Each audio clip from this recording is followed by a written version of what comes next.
And welcome to Community Viewpoint. I'm John Pollock, your host for this evening.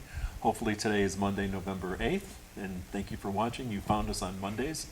Maria's gone to, I believe, San Diego tonight, and she'll be back next week. And before I forget, if you're watching tonight, if you have nothing better to do tomorrow night, go to the town board meeting, 7 o'clock at the community center for some real entertainment. So we're talking tonight with a couple of fellas that are from the Perspective Home Health Incorporated. I've met these two people at the Senior Center recently on a Wednesday, which happened to be Salisbury Steak Day. So I have Chris here and then Ryan. And you want to introduce yourself formally, and what they do is general, what is it, screening? We do health screenings at the Health senior center at least once a month. We go out and each month we try to do some type of specialty with it also. Okay, Bring so somebody different. Okay, introduce yourselves and tell us what the company is, where you're at, what you're going to be doing, what you do at the senior center, and the next 15 minutes is yours, gentlemen. Yes, so I'm Chris Estiandan, and I'm the administrator of Perspective Home Health. And pretty much we're at the senior center again to do a general health screening. And it's our outreach program, to provide for the seniors free of charge. And we're there to pretty much screen for blood pressures, blood pressure checks, blood sugar checks, blood oxygen levels, and pulse, and pretty much try to educate and make sure the seniors are aware of pretty much generally if they're healthy. And if we see something out of the ordinary, either high blood pressure or high blood sugar reading, then we question them to make sure that they are aware of what they have, and to make sure that they alert their physicians about that. Okay, so I knew I had somewhat high blood pressure, so that it wasn't that bad that the day. No, it either. wasn't actually. I'm on the verge of having diabetes. I knew that. My father had that. My PAC from the veterans tells me I have to lose at least 10 pounds. He'd like me to lose 60, but that's really something to work on. But I knew what you're going to tell me then, so it wasn't that much of a shock. Oxygen levels wasn't that bad. I don't think nobody really raised any stink on that. Although I have a paralyzed diaphragm with the one lung, and I still, when I maintain a normal health, not running or anything, I have no problem. I can't climb mountains like I used to because I pass out immediately when I go up there. That was my first indication. I couldn't follow everybody else. Wait, I know I'm getting old. And then I found out what the problem was with paralyzed diaphragm. But if you're unaware of these things, something like these screenings would be a godsend. And how many people do you do each time? Do they come up there willingly? Yeah, normally, as we're setting up, there's usually a line. And we try to get there early so we can test certain groups before they eat. Oh, okay. So, we're going about 11, now we come about 10, so it's a little bit earlier, a little bit easier for some of them. But we average 30 to 50, just kind of in between there, and it starts picking up now as it gets into winter. So we're expecting a little bit more. Oh, that's right. I wonder if they grab the folks from out of town. I wonder if they have more seniors coming in, the snowbirds. That's they correct. That's what they were saying. They have an influx there, too. Yeah, and we try to give them about a month's notice, Oh, so okay. they can put it in the newsletter. And then we're also trying to bring out some kind of specialties, like we're doing an alpha-1 testing, which is a specialized test. What does that do? Well, basically, alpha-1 antitrypsin test that we were doing was it would screen someone of a particular gene, and that gene, if you're deficient with it, you will show pneumonia-like symptoms or asthma-like symptoms. So pretty much your shortness of breath. You always have shortness of breath, coughs. It may seem like you have bronchitis as well, but it turns out it's actually you're deficient for this specific type of gene or protein. And for the past, I believe that was the last 2 months, we were bringing out testing kits, so we could be able to test the seniors to see if they do have that deficiency.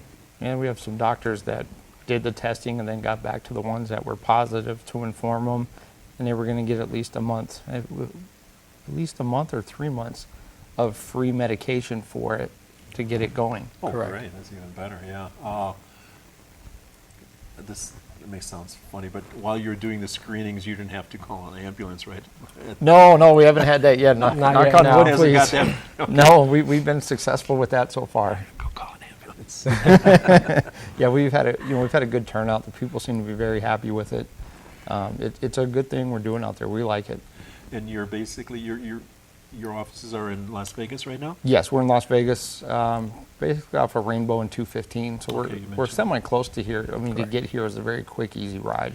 And you're looking to come out here at some time in the future? Yeah, our goal is to get an office because we have nurses and staff out here. So we want to get some kind of an office set up so they'll have computers, a fax, supplies readily available. Right, and you already have the business license? Correct. Yes. We do. Great. Yep, we're licensed out here since right in the beginning we got a license. Mm-hmm. Okay. And you were talking about earlier before the show, being homebound. What does that entail?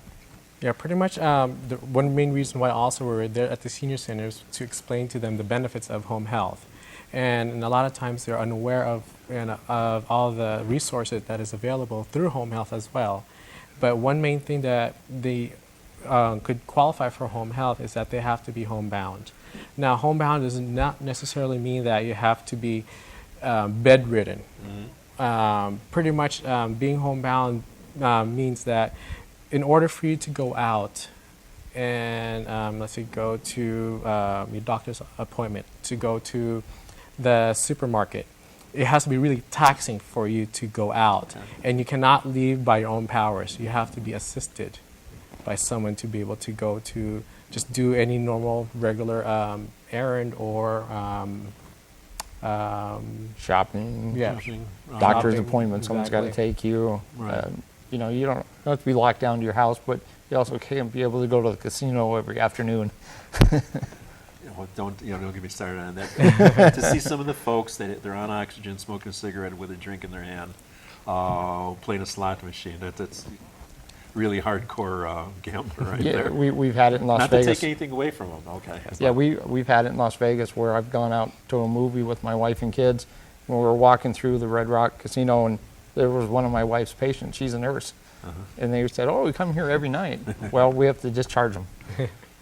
They're not homebound, obviously. Correct, if they're there every night. But Oh. if they're there once in a while, and again, assistedly, being brought there, and at the same time, it's very taxing for them to get to the casinos, then they may qualify for home health. Yeah, I got a question. I'm on oxygen, let's say. Okay, I got the bottle. I've got it in my nose. How much of a problem is it if I'm sitting in my chair lighting my cigarette with it in my nose with a match? Is that a problem? Or is it the mixture not enough for I guess ignition? it really depends upon what's prescribed oxygen level you're at. Okay, so they have different levels of oxygen in them. Correct. Oh, okay. Yes, a flow rate. So it's not basically- pure oxygen then? Not necessarily, no. But of course, you don't want to light up and Especially with yes. Yes, because I'm from the steel industry. We work with welders with different gases and stuff, so I know what can happen. So I had to ask. Okay, so don't take a chance anyway, ladies. Yeah, please. Gentlemen. No, Please you don't. You don't want that.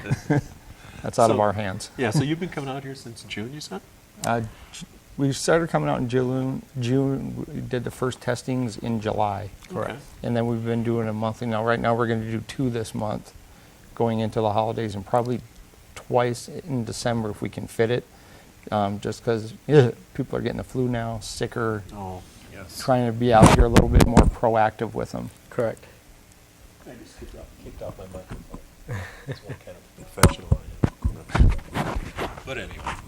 And then what we're planning for the end of this month is bring what's called a telemetry company out. And And what they do, it basically looks like one of the new smartphones, but it's satellite linked, so you don't have to hook it up to anything. They can do their blood pressure, check their weight, oxygen levels.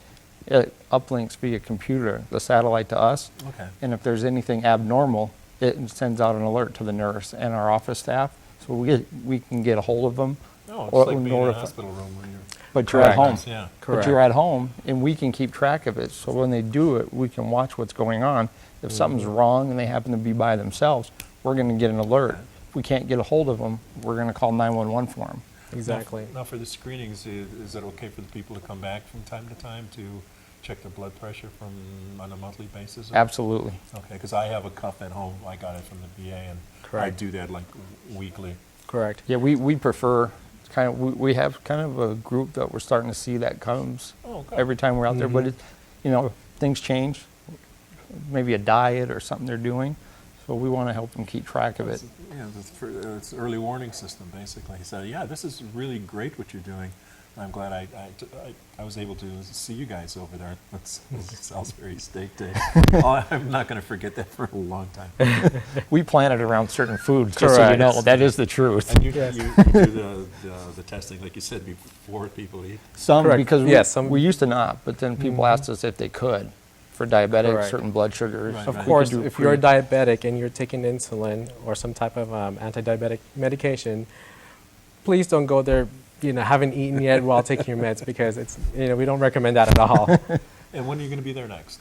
We will be there Wednesday, Yes. this Wednesday. And that's not necessarily the Salisbury Steak Day. No, this Wednesday, the bigger room, it's free, so there's no activities. Oh, okay. But what we Correct. try to do is plan it on their, I guess, better lunch days, because it's busy. Oh, and that's why, yeah. more people will be there, we offer it to more people. That's the ultimate goal, is to test as many people and also educate them on things. Excellent. Yeah, I'm glad I met you. I'm glad you're doing this service for the seniors, and hopefully when you do come out here full time, we'll have you back on the show. We're in our last minute, so Chris and Ryan, thank you, and you've got their logo up there. So if you have any questions, go over to the senior center if you're 60, 55 and older, or whatever it is. Absolutely. 60 and older for the cheap meals over there. It's only $3. Pretty So good too. It is great, yeah. And you eat well. So thank you, gentlemen. Thank you you. for watching. We'll be back next week, and our second segment we'll have Donna Lamb with us. So thanks a lot for watching, and we'll see you later.